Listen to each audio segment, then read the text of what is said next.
Books we read. Books we read. La la la la la la la la la la la la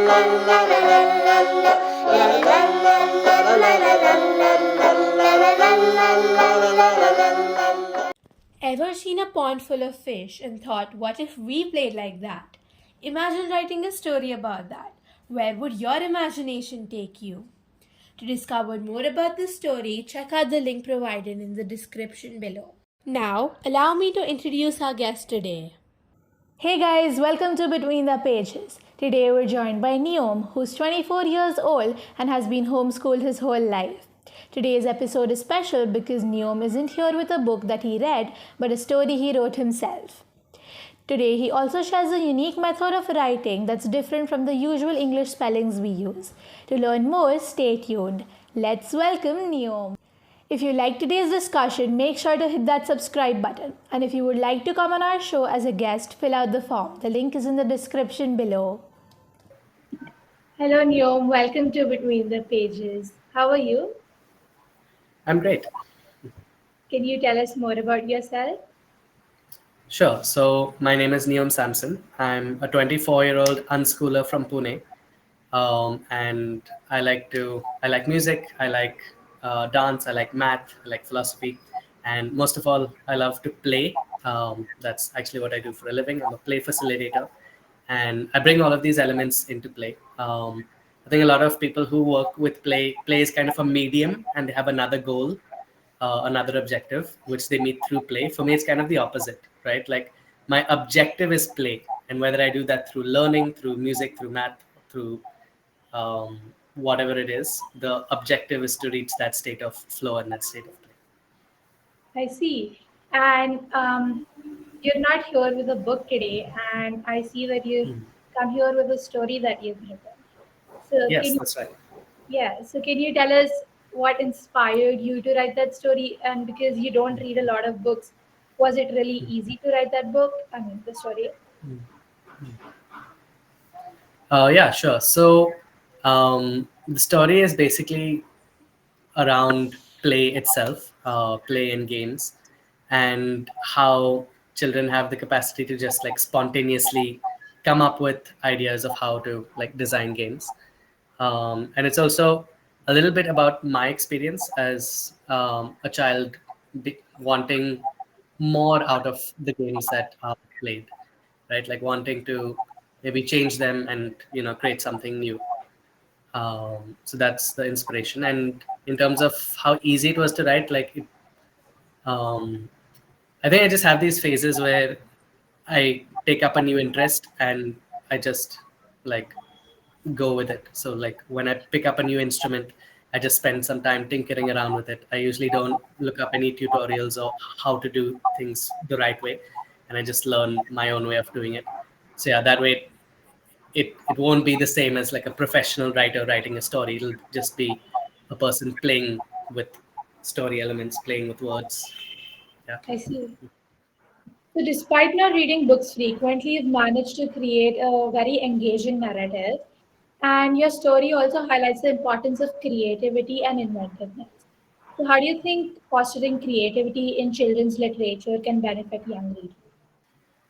Well, I think that yeah, children don't really need to be like taught creativity, because children are just already so creative. They just need to be allowed to be creative, and they'll just naturally express that creativity. But it's good to for like adults. It's mostly adults who write the children's storybooks. It's good for adults to also practice their creativity in writing and try and see from the children's perspective what elements of creativity in the story will engage the children, because I feel that that is a way to kind of connect with the audience, and children also get to see um, adults being creative, and then they know that creativity isn't something that dies when you grow up, but in fact it can bloom and flourish at any age. Okay. And I know that you haven't been, I mean, you don't read a lot of books. So, is there a particular reason, or you just don't like books? So when I was a child, I wasn't sort of forced to like sit down and learn how to read because of being an unschooler. um, and I think, yeah, I didn't like sitting in one place. I wanted to like always move around, except when it came to video games, because video games were just very engaging, the colors, the storylines, and the strategy and all of that. So in fact, it was sort of like reading the backs of video game covers and stuff, which I really started to read more. Before that, I mean, I've read like Dr. Seuss and those kind of very like more picture oriented books. Um, but yeah, I don't remember any of them that well. What was the question? That why don't I read so many books? Yeah. um, so yeah, one of the main reasons was that when I was a child, I had a huge problem with the way things are written in English, because it's not a phonetic language and there are inconsistencies in the spelling patterns. And so I decided to make my own sort of version of English in which the spelling patterns will be consistent. So, for example, in write, R-I-G-H-T, the I-G-H makes the sound I. So now in every word that has the sound I, it has to be spelled I-G-H. So when I write I, like myself, I'll write I-G-H. When I write, yeah, so like that, I had a whole system, and I used to write that way, and I used to for some reason write from right to left instead of left to right. And yeah, this is, I think, around pre-teens, early teenage years. And so because I refused to acknowledge the way that English is spelled, I think that also made it difficult for me to learn how to read fast. And now that I'm grown up, I have sort of like learned to read at a at an okay pace, but it still takes me a long time to like read an entire book. And for me to multitask of trying to enjoy the story and understand what's going on, and also read at a pace that is not slow and boring, is kind of difficult, and it's like a lot of effort.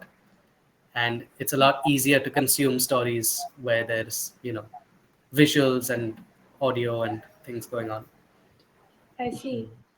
In your experience, how does storytelling through mediums like films and TV shows or even video games compare to traditional book reading? Hmm. Well, I think that there is certainly a lot more that is decided by the creators, because in reading I can imagine the story however I want it to be. I can imagine the people's faces being how I want it to be, and I can like there's a lot more freedom in that sense, and there's a lot more also it's at my pace. Like I can take like a whole, as long as I want to go through one page, whereas a movie will move on at a set pace that is according to the creators. um, so I find it interesting. I think that um, some stories are better in like in certain mediums than others. For example, the story that I told, the story that I've written, I think will actually be better with some visuals, but um, still better written than as an animated movie or something like that. All right. Ah, so was this your first time writing a story? Uh, hmm. I don't think so. I don't. So I wrote a couple of stories around the same time. This is one children's story. I'd also written a story around. It was like a kind of a romance around gender fluidity, because I was interested in the concept at the time. So I don't remember if I wrote that first or this first, but I think they were both around the same time. And I haven't written anything since it. I've written blogs, which have been like true stories. Like I think 3 blogs around travel experiences that I've had, where very interesting things have happened. Like I've been That's left amazing. on the side of the highway, and my bus left me there, and Oh stuff my! like that. Can you share one of the moments with us? What's that? Can you share one of your travel experiences with us?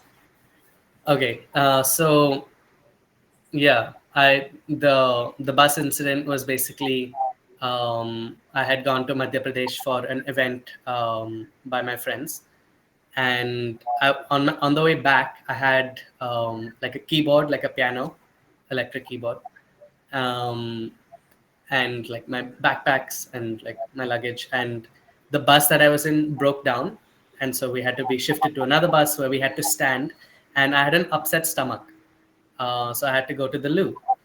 And so at the toll booth, I told the bus conductor, I can't hold it any longer, I have to go. And so I took a roll of toilet paper and I left my bags there, I left my keyboard on the bus, and they said sure, it's fine, but then they thought I was just going for number one, and then they saw that like I sat down and I was taking time, so they just left me there and took my luggage. And so then I came back, I was looking for the bus, and I saw it's not there anymore. I'm just there in the middle of the highway with nothing, no phone, no wallet, just a roll of toilet paper in my hand. um, but then I see from the distance the bus conductor is walking my way. He also got off the bus to help me. So then he flagged down another bus that was coming. We got on that and we used that to catch up to the bus that we were on. So it Oh my. all worked out. It worked out in the end. Wow. That's super Mm. interesting.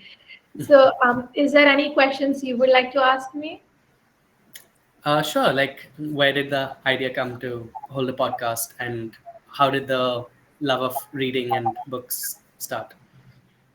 I think I've always had the love of reading ever since childhood because it's just been there. My friends read a lot, and sometimes if I get bored of reading books, they're always there to inspire me to start reading again. So it's like I can never stop reading. There's always a book that just comes to me. So the passion for reading has always been there. And how and why I started this podcast would all go to my all the credit would go to my mom. She has noticed that I talk about books a lot with my friends, and she thought of an idea of why don't we start a channel to like help others read books and inspire them that, oh, this book is awesome, you should read it as well. And while at the same time having fun and talking about books with your friends. And I think this podcast also helps me, um, I don't know, help me get out of my fear of public speaking and meeting new people. And I kind of make connections with people I never thought I would make connections with. So it is a win-win situation everywhere for me right now. Nice. Yeah. Happy to hear that. And one more question: have you ever written anything or thought about writing like a book Um, or a story? I have actually Mm. in my school. So I was. This is a very complicated story of mine. Mm. I used to go to school and then I started homeschooling, and now I'm going in a. It's not a traditional school, so I go there and we have. So a session has 6 weeks, and we have question genre every 6 weeks. So genre is the writing part, and the topics kind of change every session. So one session we had to write a story. It was supposed to be science fiction, and I wrote about a story. I wrote a story about a guy who was born on Mars and how he connects with an Earth friend here because it's sci-fi, so there's a lot of technology there, so he can connect with Earth people. And I really don't remember what happened, but mm, Mm. yeah, it was a long time ago. And I have Nice. been writing a lot ever since. So this session we have this thing so we have to write a hero speech. So you choose a hero and you're in their shoes and you write a speech as if ad- addressing something that Mm. they would want to address in any time of Mm. the in any time. So I chose Anne Frank, and I don't think Anne Frank would ever give a speech to anyone, but I made her write her speech to her diary. So Mm. it's like she was kind of feeling, I don't know. I mean, if you're in a time like that, you'd be like Yeah. giving up and everything. But when I was reading her diary, I found out that she was very grateful for stuff, even in times like those. So I'm kind of giving a speech on that. She's giving her speech to herself in diary. So I constantly write a lot. Nice. Yeah.